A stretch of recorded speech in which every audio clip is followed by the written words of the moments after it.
if you will, sitting down to your morning coffee, one person already using the brand new system.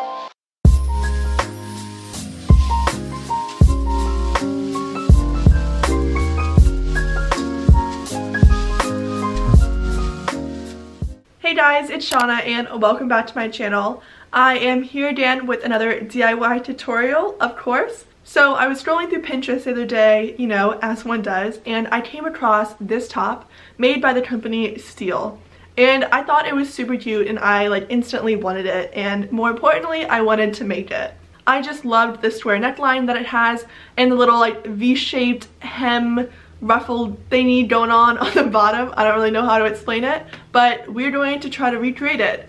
So the other day I went to my local thrift store and picked up this long sleeve white t-shirt, and you know, we're just going to do our best to recreate this top. So without further ado, I'm going to move on downstairs to my sewing machine and let's get started. Okay, so this top on Steele has a squares neckline. It does have this hardware right in the middle, but I'm going to ignore that and just make it a sweetheart neckline, little scrunch detail instead, because I don't have that hardware. But for the first step, so I tried on the white long sleeve shirt, and I'm going to take a pencil and I'm just going to roughly mark where I want the neckline to be on my chest. So obviously this will be different for every person, but just whatever you're comfortable with, however deep or however open you want it to be, go ahead and mark that. You can try the shirt on inside out, because then it doesn't matter if your marks are precise, but I didn't do that. So I'm just going to go ahead. I'm thinking if it ends right here in the middle, and let me look at the photo. I guess coming down from the neckline, the natural neckline right here, I'll just continue this down, and same on this side, and then it'll just go like this. Yeah, so I just drew 3 lines. This might be a little low, I might go a little higher than that. So after you draw that, then we're going to take off the top, do some cutting and sewing, and yeah, I think it's going to turn out good. So I'm excited. After I marked up the shirt, I went ahead and cut the neckline. I cut 1/2 at a time and then folded it over to cut the other side to make sure that they were symmetrical. And of course, I had to take a quick break to film a TikTok of the process as well, but just ignore that.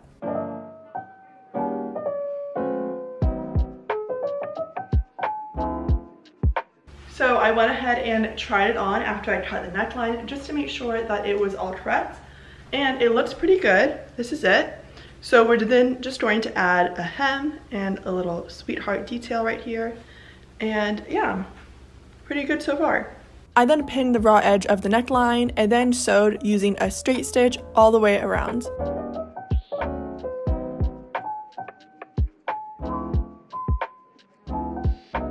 So I just finished hemming the raw edge right here, and we're going to leave that for now. And the next step is cutting and sewing the V-neck bottom.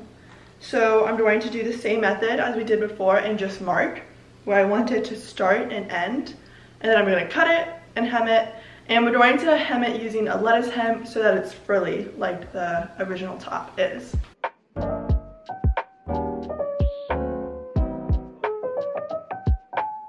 So once you have it marked, you can go ahead, take the top off, and we're going to cut and sew. I cut out the V shape on the bottom, and I cut through both layers of the fabric so that there will be a V shape on both the front and back of the shirt. After cutting it, I pinned the raw edges to get ready to sew, and we are going to sew a lettuce hem.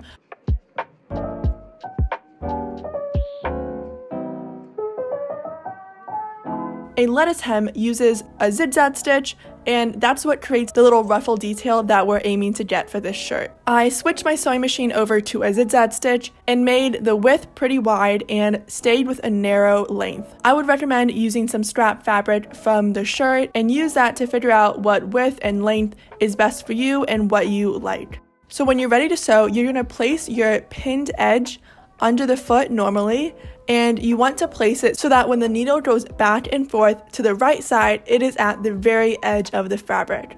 So as you can see, a zigzag stitch is exactly what it sounds like. It goes back and forth. So you want the thread to go from the edge of the fabric to the middle of the hem, and it kind of creates this overlocked stitch and this like wavy lettuce hem.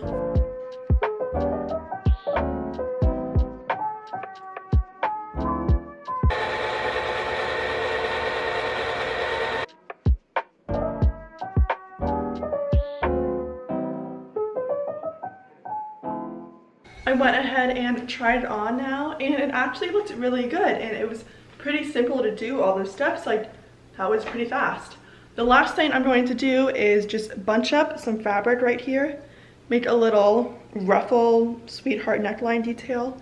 So as you can see, I'm just pinching like 3 folds of the fabric, and I'm just going to place a little pin in there to secure it, and then I'm just going to sew a straight stitch back and forth the whole time to hold it in place, and then I think we're done. I then went ahead with a straight stitch and went back and forth a little bit on the ruffles, and it turned out really cute, and it's just a little detail, but it really added a lot to the shirt.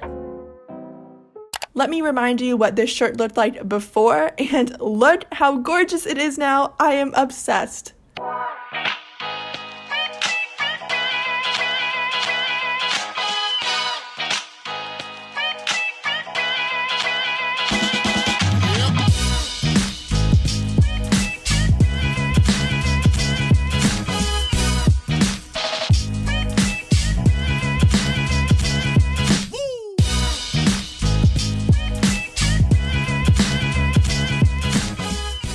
And that's all. I absolutely love how the top turned out, and I'm really excited to wear it this like upcoming fall weather. I think that it will be a great top for like a summer to fall transitioning piece because it is a little bit lightweight, but you know, it's still long sleeve. And I'm actually so excited for the fall weather this year. I am staying home in Maryland this semester doing my classes online because of the virus. So this is the first time in a couple years that I'll actually be experiencing like the fall weather. Usually I'm out at school in LA, and you know, it's the same temperature all year round there, which I love, but I'm looking forward to all the leaves changing and really getting to do all those fun fall outdoor activities. So I'm planning on doing a lot more like fall and winter inspired DIYs as the season starts changing. So of course, as always, if you guys have any DIY ideas that you would like to have a tutorial for, or that you would want me to try out, feel free to DM me on Instagram. I'm always looking for more inspiration, and I love receiving messages from you guys. It means so much to me. So thank you guys again so much for watching, and I hope you enjoyed this tutorial. If you follow this tutorial and made a top, I would love to see how yours turned out, and if you're not already subscribed, please subscribe to my channel. It really means the world, and I'll see you guys next video. Bye!